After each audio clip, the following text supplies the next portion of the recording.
What are you responsible for? Just take a second. I am not going to say you are right or wrong, but where is the circle of responsibility? There are some people that I wish would just be responsible for their own behavior. That's a starting place. There are other people who are responsible for their immediate friends and family, their loved ones, whatever that is. That makes a circle. Some faiths will say like 40 houses out, or people of the same faith, or people who are weak and vulnerable. Those are the people we're responsible for.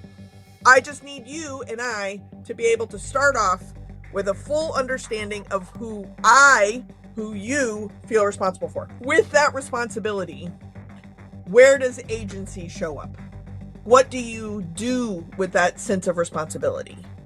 So if I feel responsible 7 generations back, 7 generations forward, then right now, what am I doing with my sense of agency to hold and fulfill, or not, if I'm missing the boat here, of my responsibility definition going back and forward, because that is my definition, right? It's self-imposed.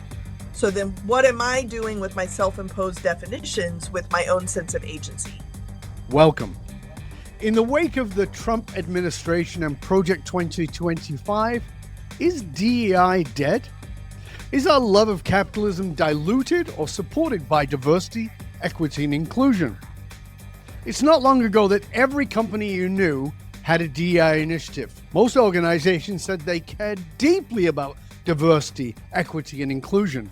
But then something blows up on social media, some landmine goes off in the culture, and suddenly companies are abandoning those initiatives, and it becomes obvious that DEI programs were, well, at best, performative. So don't we care about these things? Or has the shift merely exposed those who were just doing what they thought they had to? And at the same time, is it revealing organizations who genuinely care about these values? Moreover, are we able to find a way forward that is not extreme or absolutist? Well, what if almost could be your organization's secret weapon for a version of unified success? My guest today is Jessica Pettitt, a seasoned DEI strategist whose insights might get her counseled by the DEI warriors. She is the author of Almost Doing Good, Doing the Best You Can with What You Have Some of the Time. Jess took on the monumental task of going through the conservative policy backbone of the Heritage Foundation Project 2025. This is something that very few of those who support it have actually gone through and read. And certainly those who are against it or written it off, they certainly haven't done that.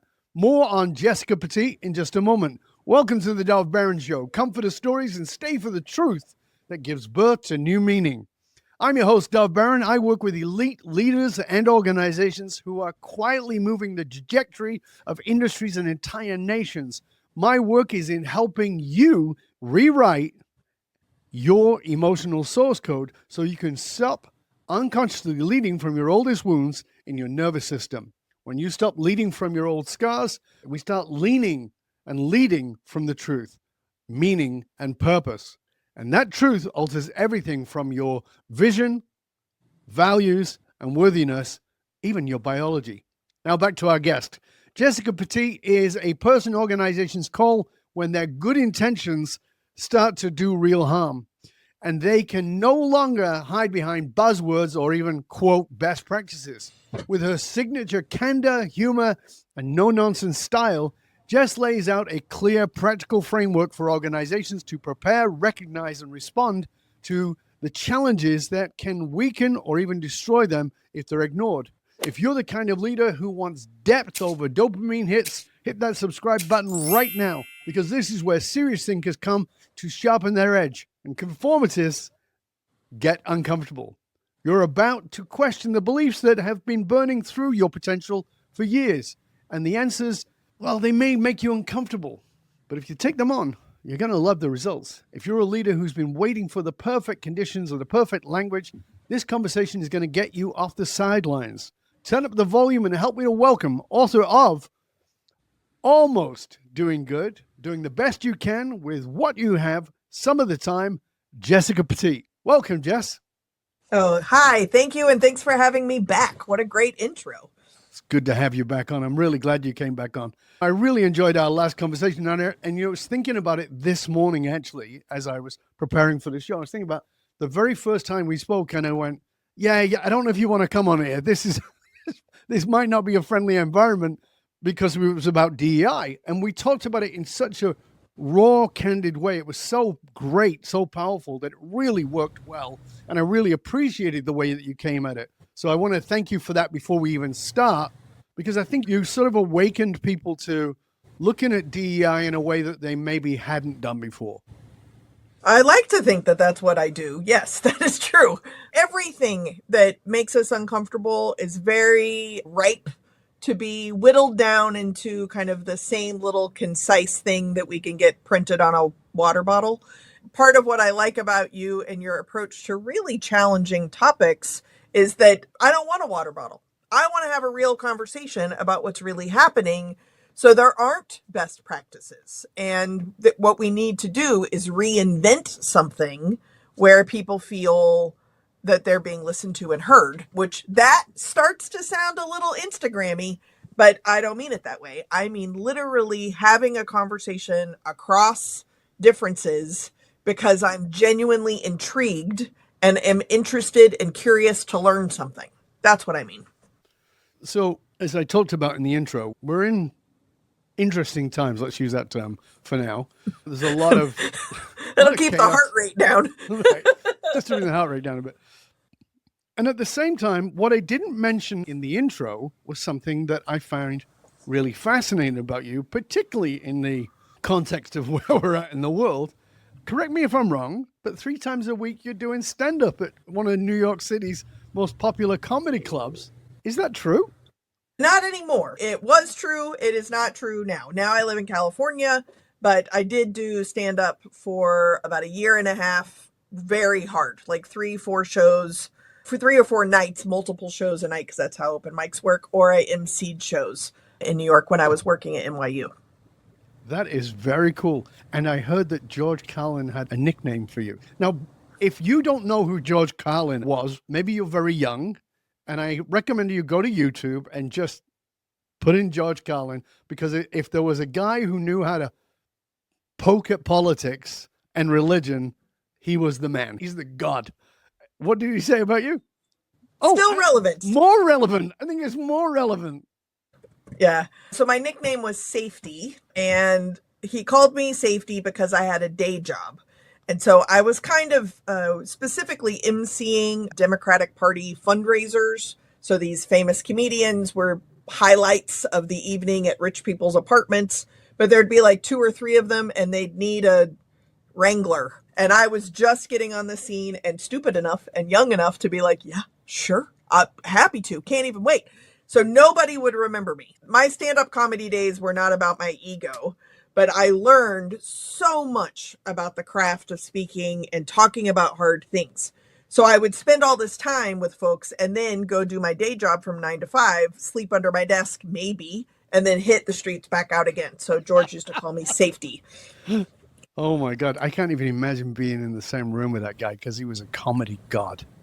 Mm-hmm. What is fascinating, I think, and this will come up in other parts of our conversation, is that most of the comics that I really have looked up to, and I would say learned how to do my flavor of comedy by watching them, like kind of role models of how to or how not to do things. We are really dark people. We have experienced a lot of trauma and like very, very bad things. Even from like an outsider's point of view, like people might say like Robin Williams was wealthy and he went to Juilliard and he had a bunch of resources, but he experienced darkness. Does that make sense? But out of that darkness is resilience and a survival mechanism.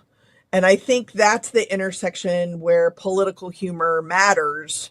And I really leaned into that as a queer woman, to be able to take on, I'm stupid smart, I'm way too educated. Like you talked about Project 2025, like I am not intimidated by poorly written documents. Let's go. So to be able to blend those things together for a real understanding of what we're talking about, I think is important. And I think I learned it from George and Robin and doing grunt work as a nobody comedian. You brought up something that I think is really important and certainly wasn't originally part of the conversation, but you talk about these comedians having a very dark side and often having gone through some trauma or another. This is also true in the work that I do with very high profile leaders. The most successful people I've ever met have gone through considerable amounts of trauma. They're trying to heal that.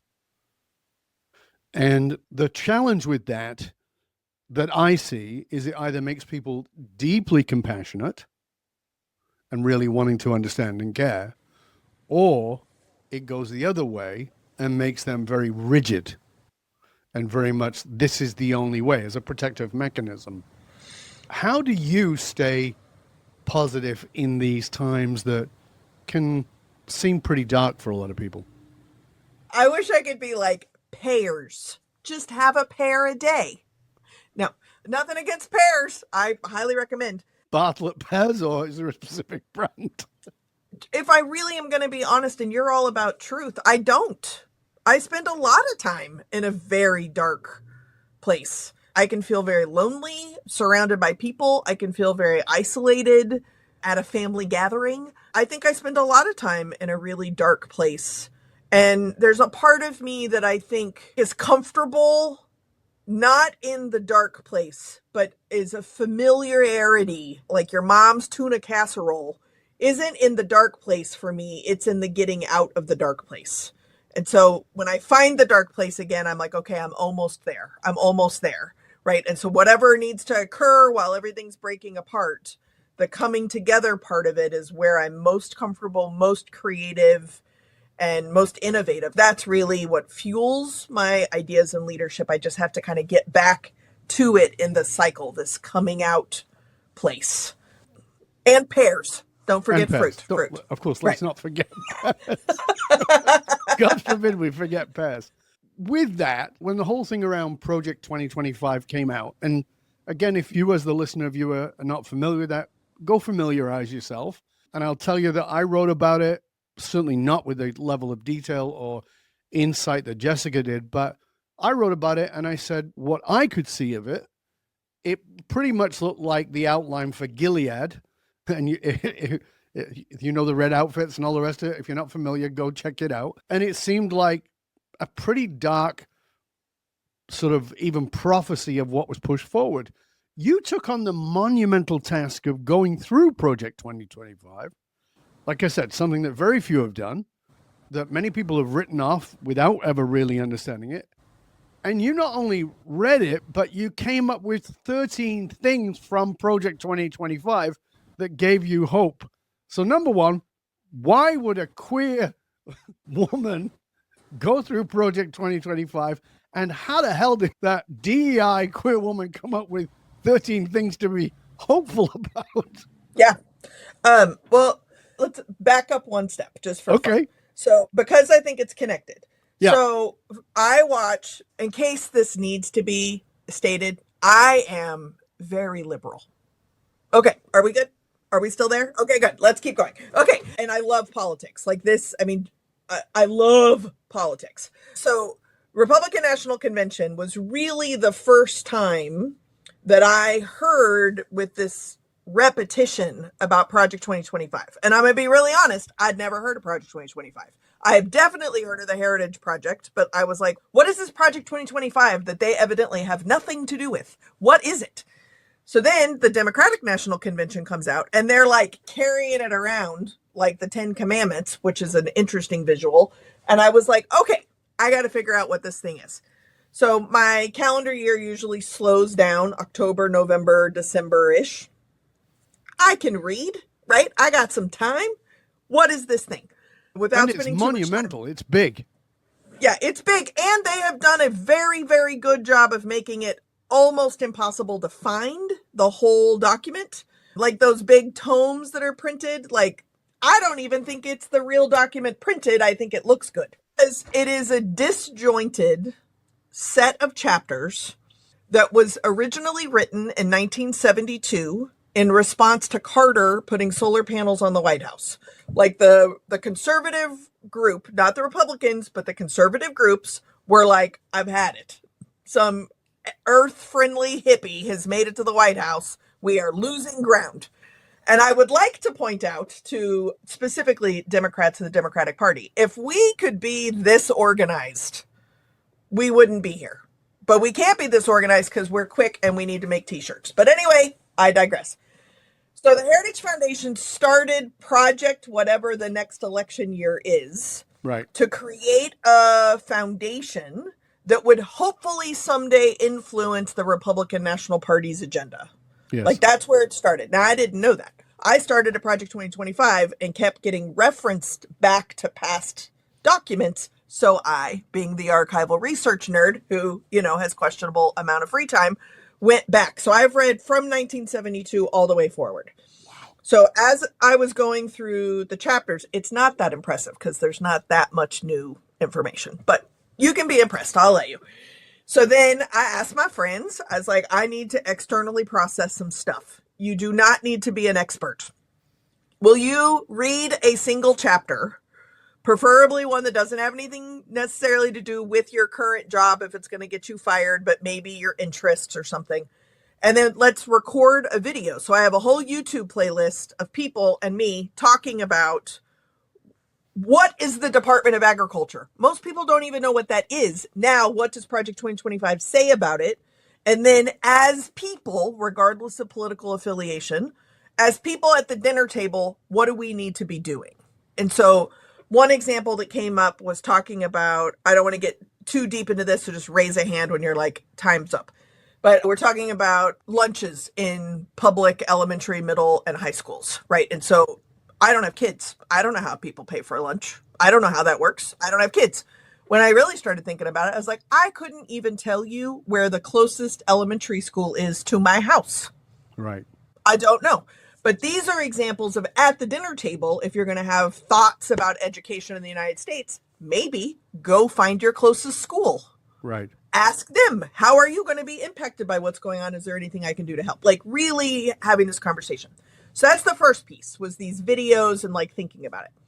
So then after I got through 1972 to 2025 and all of the documents, another friend of mine is a sociology professor, and she created a spreadsheet tracking the authors of each of the chapters and which Republican president's cabinet they have served in. So this is all very normal. But the whole point was to infiltrate the Republican Party agenda. Success. It has worked. Good job. So then the other piece of reading it, to your original question, which I didn't forget, is that if I looked at a 400-page document that I've never read with the mindset I'm not going to learn anything, that's on me.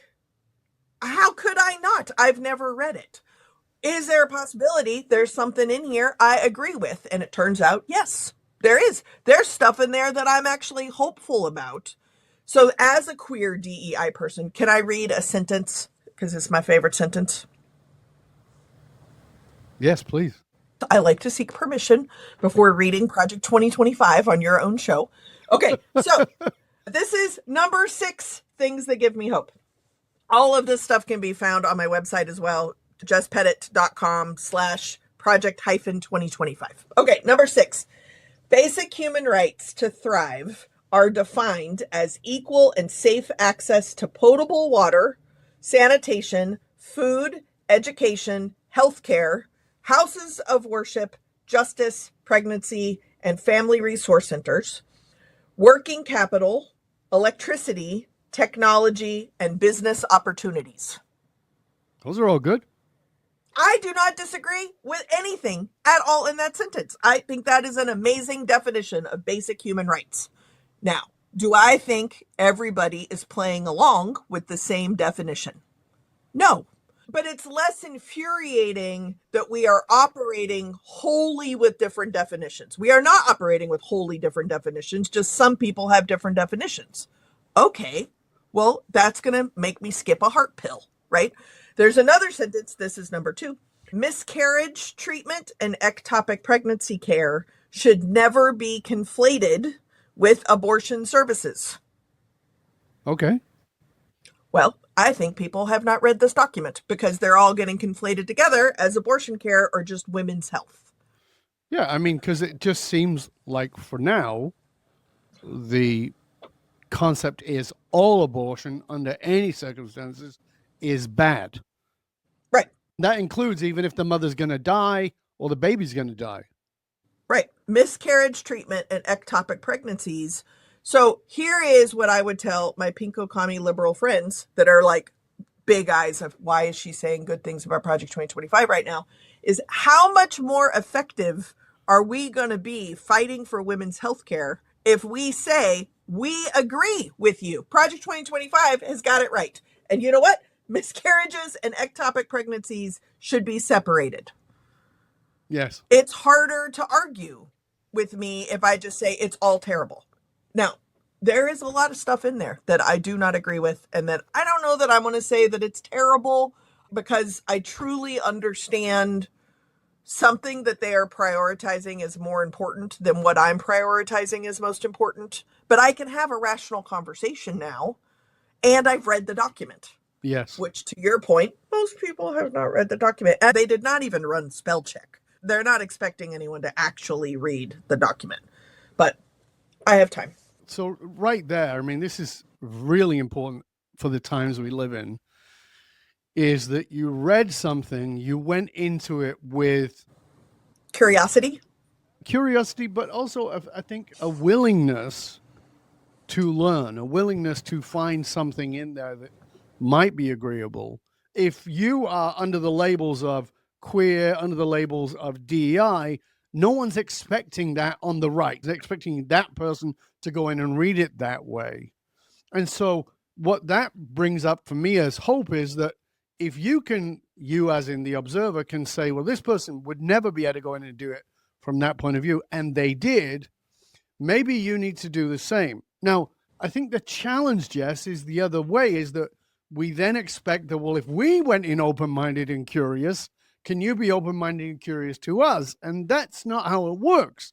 But let me be clear. I'm not judging the right for not being that way. What I'm saying is we don't have the right to expect anything from anybody about any of these things. It's like what we need to do is to say, is it worth going in from that point of view? Is it worthy of us making that little bit of effort to do that?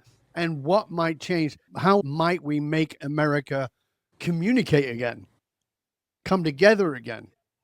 In one of my workshops, one of the very, very first things I do, and it is oddly uncomfortable, but the first thing I do is I say, you don't have to share it out loud. You don't have to put it in the chat. So anybody listening to this, I'm going to ask you to do the same thing. What are you responsible for? Just take a second. I am not going to say you are right or wrong, but where is this circle of responsibility? There are some people that I wish would just be responsible for their own behavior. That's a starting place. There are other people who are responsible for their immediate friends and family, their loved ones, whatever that is. That makes a circle. Some faiths will say like 40 houses out, or people of the same faith, or people who are weak and vulnerable. Those are the people we're responsible for. Whatever. It doesn't matter to me. I just need you and I to be able to start off with a full understanding of who you feel responsible for. We don't even have to share it with the other person. Then the next thing, with that responsibility, where does agency show up? What do you do with that sense of responsibility? So if I feel responsible, I'm a historian. So if I feel responsible 7 generations back, 7 generations forward, then right now, what am I doing with my sense of agency to hold and fulfill, or not, if I'm missing the boat here, of my responsibility definition going back and forward, because that is my definition, right? It's self-imposed. So then what am I doing with my self-imposed definitions with my own sense of agency? If I can ground myself in like, Jack, that's what I'm doing. I'm doing Jack, and I barely feel responsible for myself. Okay, great. Now we can have a conversation because we're starting with a level of awareness with each other. Do you think people have that awareness, though? No. That is why I spend 20 minutes of a 45-minute workshop, starting with, you do not have to share. That's the thing that's so amazing, is that sharing it, you mentioned this in the intro, sometimes I think that's the performative piece. Right. Is we say what we think we're supposed to say, either from a religious place, a parental place, moral code, good person, employer place. It doesn't matter to me. But if you aren't engaging in a conversation with your own awareness of your own definitions, how are we going to talk to each other? That's exactly my point, though, is I had a conversation with a friend recently, and we talked about enlightenment and self-awareness. And I said, but the problem is, most people are unaware that they're not self-aware. They think they're aware, but they're unaware. Do you know what I mean?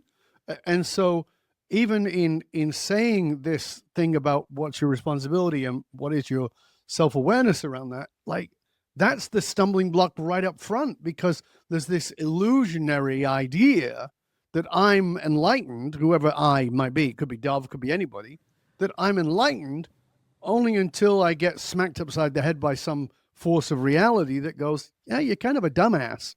By the way, I'm talking personally. I'm not talking about anybody else. But then it's not about trans kids in sports. Then it's not about who has access to healthcare or who can immigrate. It's not about those things. It's about, right? The most popular thing when I'm doing that particular piece of a workshop is I give everybody a texting number so they can text me questions, because they don't want to put it in the chat, because they don't want it to be witnessed. And my phone starts blowing up with like, what am I supposed to think here? Not what am I supposed to write? What am I supposed to say? What am I supposed to think here? And that, I think, is how we've got here. Right now, look at us. Back to Heritage Project. The gift of Heritage Project is, here's some things to think about. Right. And it's just spoon-fed the Republican Party since Reagan of what to do. Reagan accomplished about 54% of the Heritage's plan, so they added to it. First, Trump 1.0, he did about 70%. In the first year of Trump 2.0, he's over 90% of what is there. It's not just that it was in the book all along. I was having a conversation with someone today about Greenland. Remember when we were going to buy Greenland and Canada was going to be the 51st state? Well, you're going to buy it or invade it, depending on how well they went along with it. So my friends are like, all right, you did it. What is this about? Did he have a stroke? Well, he could have had a stroke. But yes, there is a reason behind this. This isn't apples to apples with random geography and politics. There's a plan. And the plan is, if you open up the Arctic Circle to natural resources, then you need to own, because we live in a capitalistic world, you need to own as much of the Arctic Circle as possible. So if your country acquires, willingly or not, Canada and Greenland, you have more landmass than your buddy Russia does, because that is who owns, I'm using air quotes, that's who owns the land, protected or not, in the Arctic Circle. And then people are like, this is how I sleep at night. But originally people were like, how do you sleep if you've read this thing? Well, I've read this thing, so I know what they're thinking. Yes. Yeah, I think that's part of the challenge, is that people are not thinking.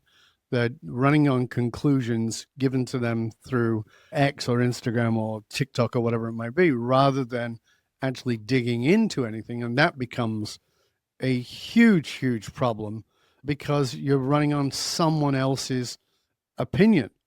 I want to talk specifically about how these insights impact the work that you're doing when you're brought in by companies, how it fits well. You talked about at the beginning of the workshops, but the insights you not only got from Project 2025, but the insight into this performative idea of DEI. I think I told you in a conversation that a very good friend of mine used to work for one of the very biggest technology companies, one of the very top ones. She ran DEI for them, and then they canceled all their DEI internationally. And she went from being a megastar in her world to being in legal suits with them, because it's no longer politically favorable to do that. So I want to talk about how you're taking this forward and how it impacts the way you're working. I want to do that in part 2. Before I do that, I want to make sure that people know how to find out more about you and all of your resources. So please tell people where they can find out about you, your books, and all the resources that you have. Sure. So JessPettitt.com. It's JESSPETTITT.com/project 2025. That'll send you to the 13 things and the things that actually gave me hope. That is like my mind dump after I was done with the whole project. You can also go to my channel on YouTube, and I have a free open public playlist, Project 2025 Project, and it is 32 conversations I'm having with friends that may or may not have any knowledge of the chapter that they read, but I needed somebody to like process with. I have got, some of the videos have gotten tens of thousands of views. Some of them have less than one. I'm assuming it's probably a relative of mine. But I think what's also interesting is we don't know, as a group, we don't know very much about our country and how the government works until it's attacked, or until a change is made. And then people are like, what? Why is that change being made to that department I have never at all thought of in my entire life? So we can feel guilty or stupefied to some degree or not. I was not raised religious, so I don't really understand the purpose of guilt. Get to it.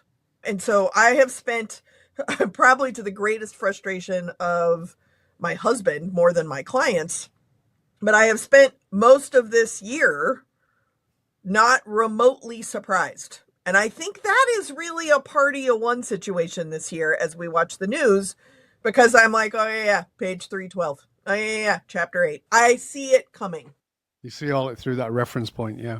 Yeah. The only thing I would say that is strange is the Coast Guard is really a catch-all and kind of the redheaded stepchild in a lot of different chapters that don't have anything to do with the Coast Guard at all, but they'll just say like, we're going to cancel all this and then we'll give it to the Coast Guard.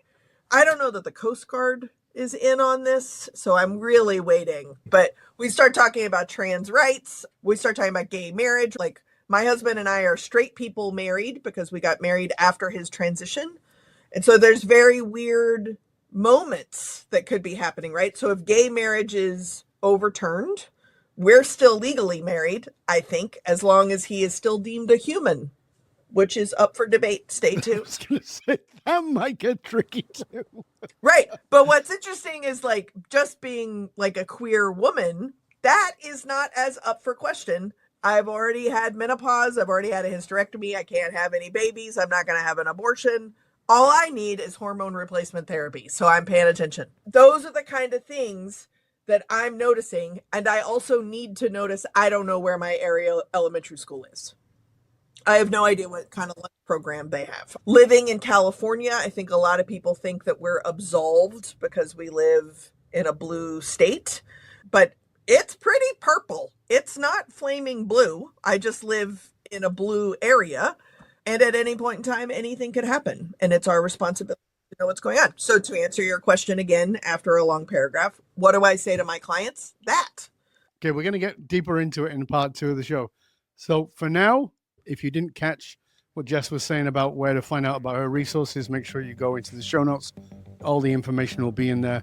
We're going to come back to you in just one click for more of our delicious conversation with Jess Pettitt. Stay curious, my friends. Stay curious. Welcome back to part 2 of our delicious conversation with Jessica Pettitt. She's the person that organizations call in when their good intentions start doing real harm, and they can no longer hide behind buzzwords and best practices. She might get cancelled by the DEI warriors because she's certainly approaching this whole DEI thing from a very different point of view. Her latest book is called Almost Doing Good, Doing the Best That You Can with What You Have Some of the Time.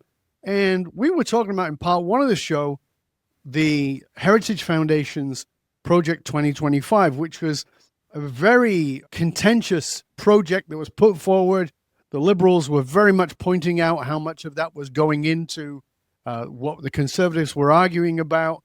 And Jess took on this idea of really going in there, breaking it all down, and it's a massive project, going through it all and finding out what it was all about, seeing what she could learn and see if there was any real value in it. She came away with a series of things that she thought were really good about it, which may surprise you. That's on her website. She's got YouTube videos about it as well, where she broke it all down. But really, it's asking us all to be willing to go into anything. You know that this is the backbone of everything I do, is to stay curious, my friends, stay curious, and go in being curious about the thing that you're opposed to, whether you're on the hard left looking at Project 2025, or if you're on the hard right looking at the things that you think are socialist or communist or whatever it might be. And you might want to remember that there's a president, what's his name now? Oh, yeah, Donald Trump, who had a meeting with a guy called Mondani, who became the mayor-elect for New York.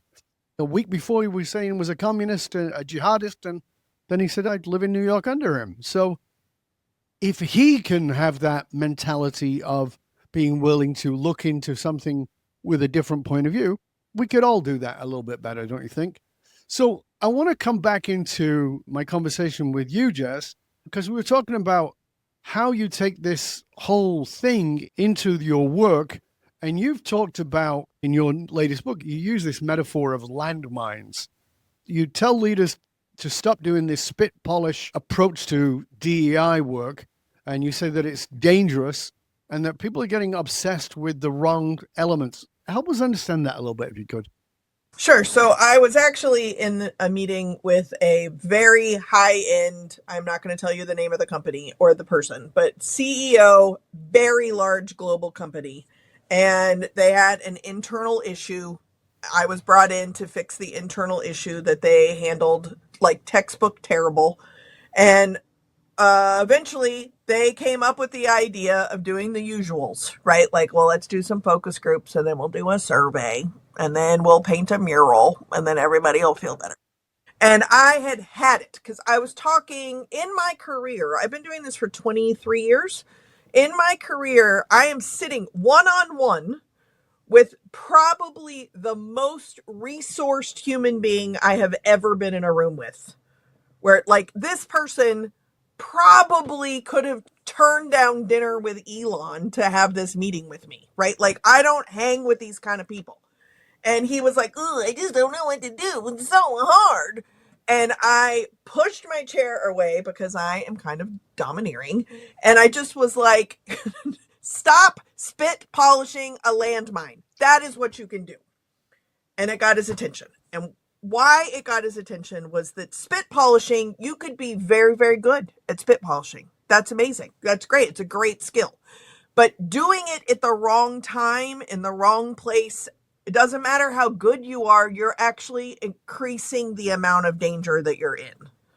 And so doing this performative, feel-good thing isn't helping. It's just not helping. That's what you mean by spit polishing, right? Just so everybody understands. Yes, sorry. Yes, welcome to my metaphors. That if it is a landmine, it does not matter how good you do the wrong thing to an active landmine. You are increasing the amount of harm and danger by doing the thing that you're exceptionally good at that's wrong. Right. I don't care that you're an Olympic level spit polisher. That is not needed right now. Right. But that's what happens with like well-rehearsed DEI comfortable response patterns. And I would actually challenge that most of the DEI people out there, my colleagues, we know this. We absolutely know this, but we have to do the focus groups and the survey in order to get the job. Because the people hiring us, that's what they're comfortable with. So then the DEI person, oh, I am telling some truth now. The DEI person is doing performative things and even trying to show how good they are at the performative things because they're in competition with other people. But those performative things are how we get in to do the real work that often our clients make us stop doing because it makes them uncomfortable. Well, pause. So I want people to get this, okay? So a company brings in a DEI person. Let's say me, just so nobody gets mad at me. Yeah, sure. So say you. That company has a framework inside of their head for justifying bringing you in, which is i.e. focus groups, et cetera. They run that. They show that, oh, we need to bring somebody in. And if you come in and do anything real that's not in line with their performative version of what DEI is, they're going to cut you out anyway. Yeah.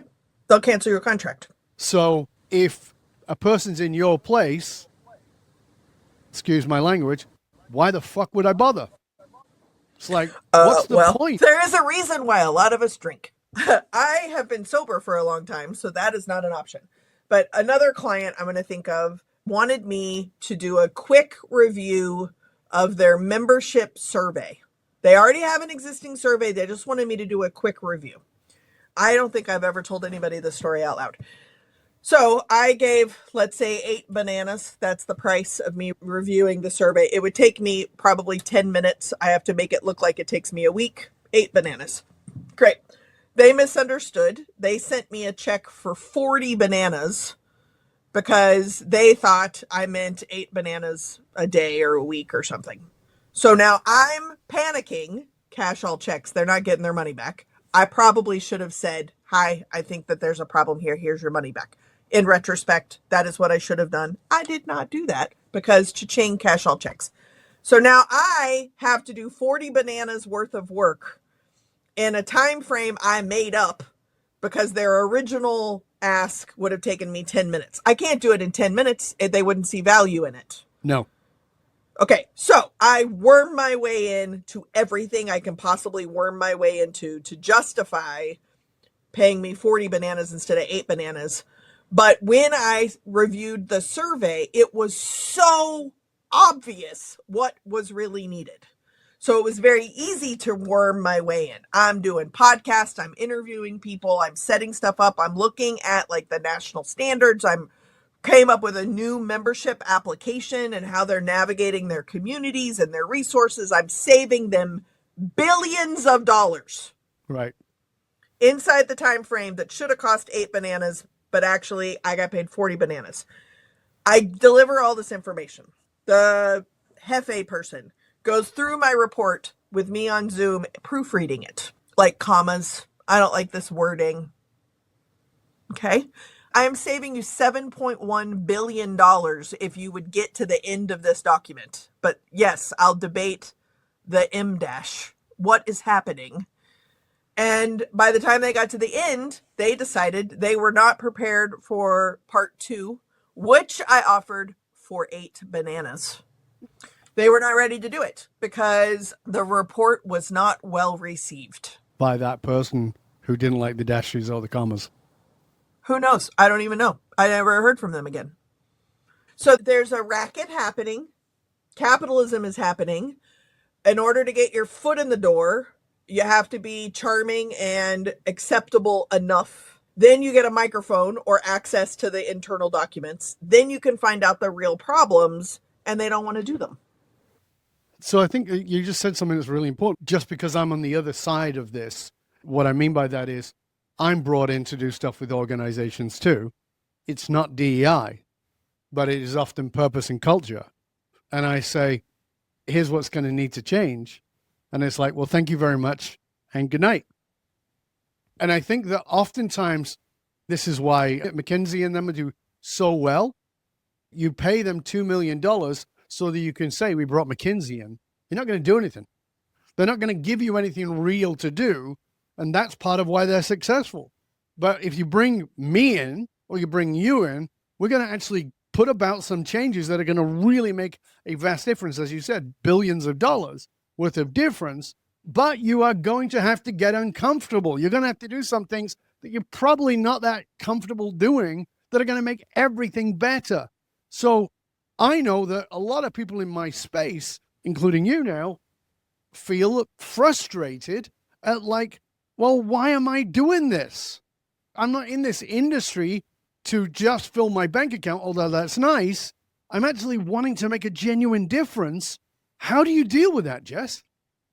Well, interestingly, we start with the question in part 1.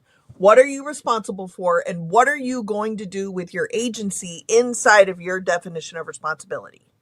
And maybe this makes me sound fancy, but when I got popular or busy enough and I could charge enough money, I started charging my clients an extra banana for every minute it took me to find their mission statement. Anytime there was a copy and paste paragraph in their annual report from the previous year. Remember, I read things. To call them out on this marketing repetition stuff, when you say you want something fixed, it should look different than when it's broken. In the new book, the piece that I really didn't realize would be the part that would be the most eye-opening, so I apologize for how elementary this is, but the, oh, wow, is that we have forgotten how to recognize problems that we do not experience. When we talked about social media and its impact, I don't actually think it's the comments section that has really had such a negative impact on how we communicate. I think it's the share button, because I can share anything on my page with no commentary, and you don't know if I'm sharing it as satire or as I believe this, and I certainly didn't spend enough time to fact check it. When we go back to Spit Polish, which is my nickname for that first CEO guy, they win awards for being inclusive. Their slogan as a company is bring your whole self to work. But they only mean white, secular, liberal people. And if you're queer, extra bonus. Yay for women. We like trans people. That's great. So if you're a conservative person, you're not allowed to vocalize any opinions at work. If you're a religious person, if you are a brown person, that's not who they mean. But they're winning awards by people who look like that for being inclusive of those folks.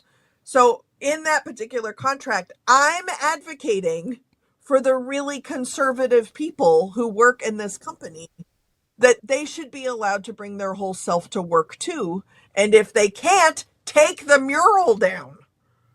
Yes. You're lying to your own employees. And to me, that's what I bring that's not performative. It's naming or shining light onto the bias that already exists at work that is hurting everyone at work.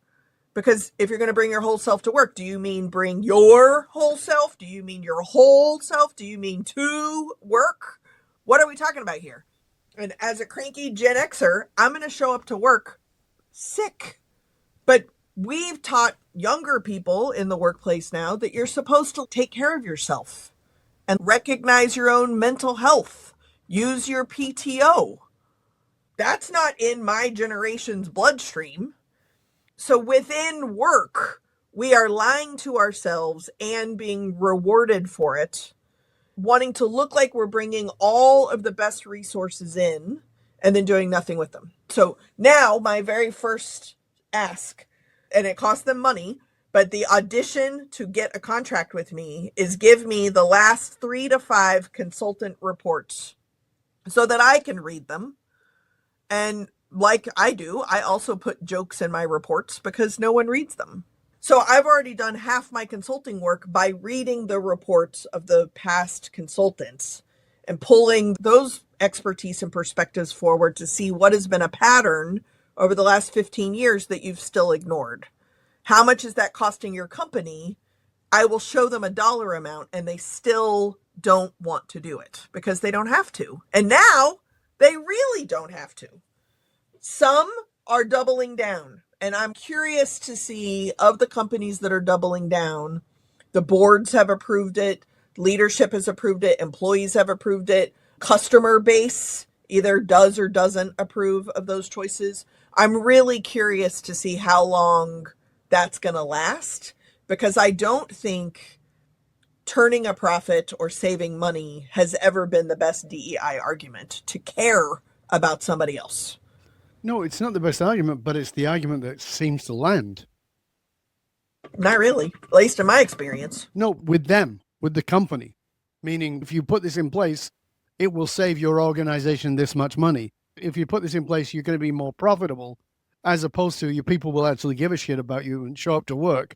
It's like, yeah, but what will that cost me, or what will that save me? But frankly, in reviewing now so many of my clients' past consultant reports, they all had a dollar amount that would be saved by doing the right thing, and they don't do it. Right. Because the actual right thing is what feels most comfortable to the most resourced people in the world. And by right, I mean what they're going to choose to do, not right as in what is ethically something I would hope people would do. There's only one sense of morality in the world, and that does not align with a lot of business practices. So again, I'm asking you really very directly, as the person you are doing the work you've done and are doing, how do you, Jess, how do you cope with that? You've put your best forward. You've offered them rock solid insights that are not extreme, but they are very human and very compassionate and giving a shit about human beings. And free. Often my suggestions are free. They Sure. don't even cost money. Okay. So how am I dealing with that? How do you deal with it? Like you said, besides having a drink, which you don't anymore. Yeah, I have a hot tub. I have very close friends. I got a therapist. And if I can find hope in Project 2025, then maybe the next email will be a client that will keep me hopeful. I don't want to go on too liberal of a tangent and lose your listeners, but there's your trigger warning, delicate snowflakes. But in my early social justice warrior days, because I have all the t-shirts too, I really believed that what I was fighting for and fighting against would be solved in my lifetime. I'm 51 now. I do not believe the things that I am fighting for are going to get solved in my lifetime. It is still the right thing to do, though.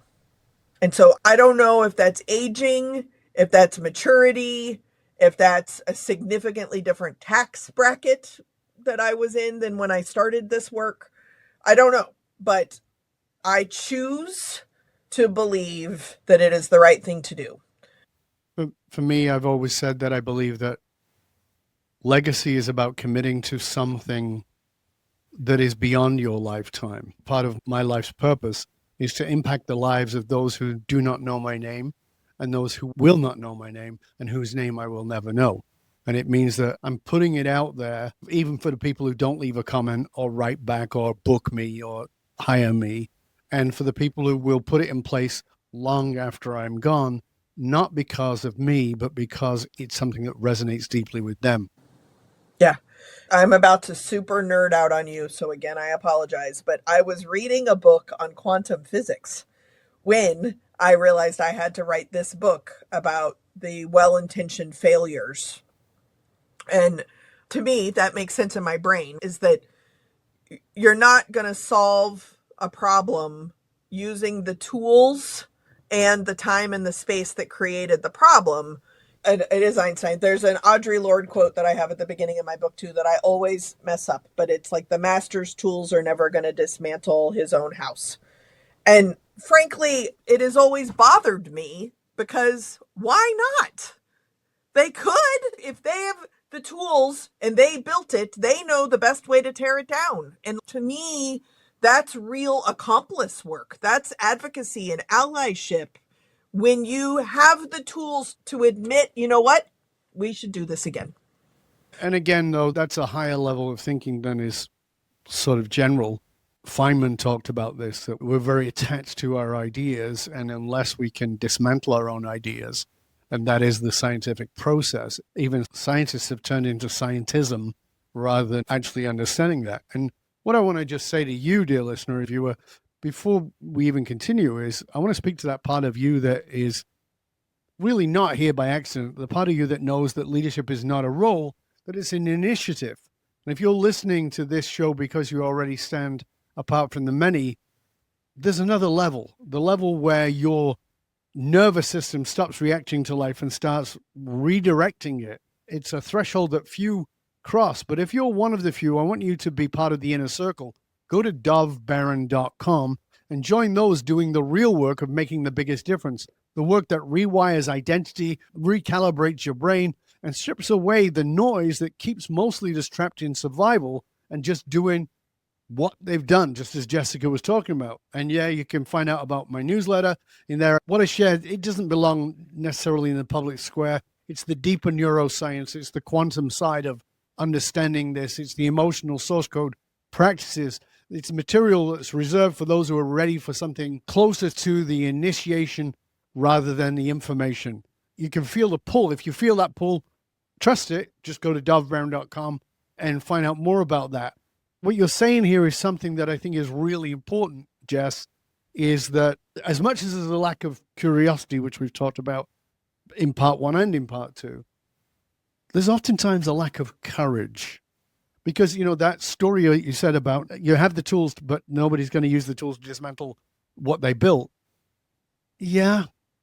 But to do that, I would have to be willing to have the courage to admit that, as I often say to people, you can be absolutely right at the time you did the thing. And if you're aware enough, if you're awake enough, if you're conscious enough, you can recognize that that's not the same thing now. The first time I got married, I've been married this time for 28 years, but I got married the first time when I was 16 years old. And when I got married and I said I do, that was a promise. And it was a truth. It just became a lie. It became a lie 5 years later as I matured, as she matured, as things changed. And I think there are things that we've built that were built in good intention. We really thought it was the right thing to do. And if you are a conscious leader, you will get to a place where you go, I really believe this was the right thing to do at the time. And I'm big enough to recognize that we have outgrown it. I've outgrown it. It doesn't work anymore. Let me show you how I built it so we can tear it down together. But I think that is extraordinarily rare. The intersection of curiosity and courage, there's a strength that comes there that is still based in truth. Yes. I'm going to challenge that you weren't lying. You just didn't know what you knew when you realized that that is not the person that you should still be married to. But it doesn't mean that you never should have been married, or it doesn't mean any of those things that you did hold true during that period of time. When you were talking about what you get out of this podcast, there is a possibility that somebody is watching this because I told them to, and they are new to your show. I really mean this sincerely. You have an amazing ability of making people speak their truth without feeling stupid. And to me, that's that intersection of courage and curiosity, is that it's not about being stupid. It's about, I didn't know. I think we label that as stupid, and that's where we fall down. It's not stupid. If I don't know, I don't know. The definition of ignorant is not knowing, but we call it stupid because we don't know how to spell ignorant.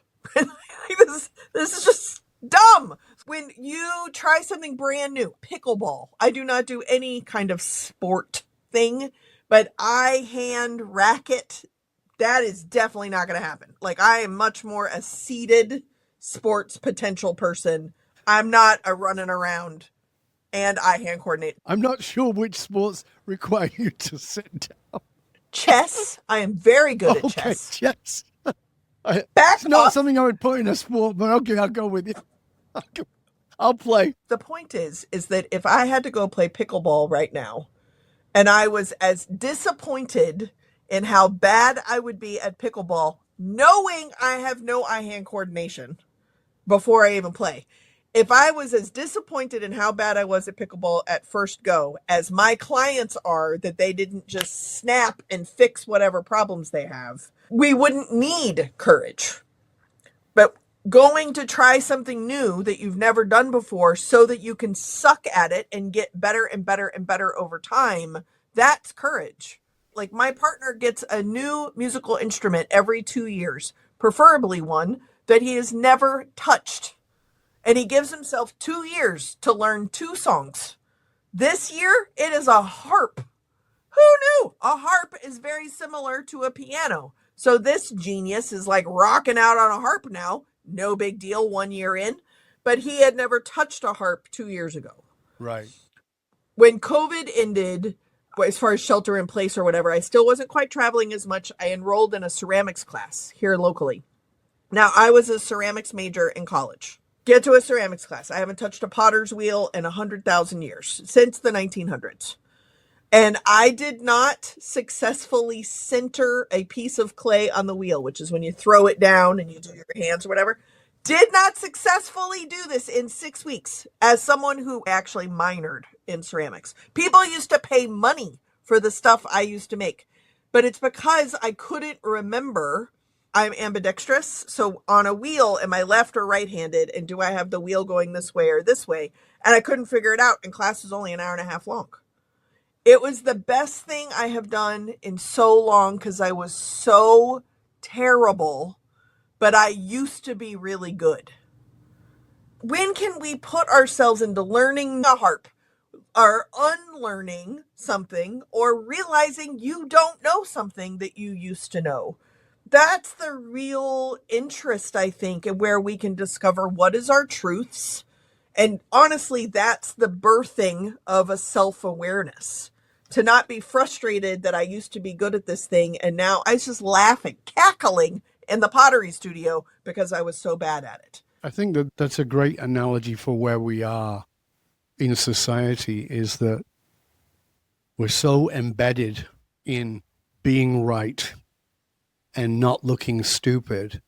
I've got this piece that I've been outlining for a while around really understanding that there are, and this is not a comment against anybody or for anybody, but that we are very dedicated to making people look wrong who voted for Trump, as opposed to saying people voted for Trump for very good reasons, whatever those reasons were for them. And those reasons may not be the same anymore. If we don't create a space for those people that they can change their mind without saying, you're an idiot, you voted for Trump. Well, you know, what's his name? He's a Southern comedian. And he says, I didn't vote for this, the ICE stuff that's happening. He goes, I didn't vote for this. And people are like, well, you should have known and blah, blah, blah. And they're giving him shit. And I'm like, come on. He didn't know the full agenda. And yeah, he voted for certain things that he thought were going to happen that didn't happen. We have to make space to allow people to say, I made a mistake and I did something else. And can I go back on that? But if you're going to punish me for making a mistake, then I'm going to stick to my bad decision because I can't bear the ridicule. This is not a way for us to grow together. That's not inclusive, because inclusive means inclusive. It means including people who you think are dumb. That's the irony, right, of belonging and inclusion work. My November newsletter for 2025 was on leaving the porch light on. My newsletters are pretty self-aware things I'm struggling with. There are people, the light is off. Yeah. I turned the light off. Be responsible. That's my agency. There are people, the light is on, but I don't really know what I'm going to do. And so I had a family member reach out and basically apologize to me for going down a number of QAnon rabbit holes and no longer knowing what was reality or psychosis. Those are her words. And I was like, I really appreciate you saying that. And the biggest cost hasn't been in our lack of connection. The biggest cost is that I have no role in your children's life. Because I haven't had any contact to them in almost 10 years, they don't even know who I am anymore. Right. That's the cost in my life of your choices. Right. Now let's see where we go. Are we best friends right now? No, but porch lights on. Porch lights on. I love that. I love that. Jess, we got to finish up. So please tell people where they can find out more about you and all of your wonderful resources, including the books, etc. Well, go to jesspettitt.com and subscribe to this podcast because it's very thought-provoking. And you're welcome to subscribe to my newsletter there as well, which I hope is thought-provoking. And thank you. Thank you again for having me. I really appreciate it. It is always acceptable to learn from a failure because ultimately I believe we are doing the best we can with what we've got some of the time. It's better than nothing never. Thank you. I hope you'll stay with us to the end. It's been a joy and a pleasure. Thank you so much. And for you, dear listener, remember those who control the meaning for the tribe also control the movement of the tribe. And leaders who are committed to positively shaping the political and business landscape know they must tap into what drives human behavior. I'm Dov Barron. I work with elite leaders across industries who are committed to soulfully guiding the destiny of the world, showing businesses, teams, and leaders how to harness their emotional source code to move their tribe. Because unified actualized meaning is the single monolithic difference between mediocrity and greatness for individuals and for companies. Remember, we need your help in staying relevant, so please go to wherever you tune into the show from and do us a favor. Rate, review, and subscribe. It makes a huge difference. The Apple algorithm and all the other algorithms really recognize when you do that. And of course, a big thank you to you for sharing the show with everybody you know. We really do appreciate it. Till next time, stay curious, my friends. Stay curious about being curious, being courageous, and being willing to step into something that you think is absolutely wrong and look for something that you might be hopeful about, just as Jess has done and demonstrated to us. What is diversity, equity, and inclusion? Maybe we need a whole set of different ways of defining that. And certainly looking at everybody is equally entitled to an opinion, and that we can listen to that and potentially learn something along the way. I'm Dov Barron. I'm here to assist you tapping into your deepest meaning to reach that next level of clarity, focus, purpose, and profit in your business, in your life, and in your leadership impact. And I am out.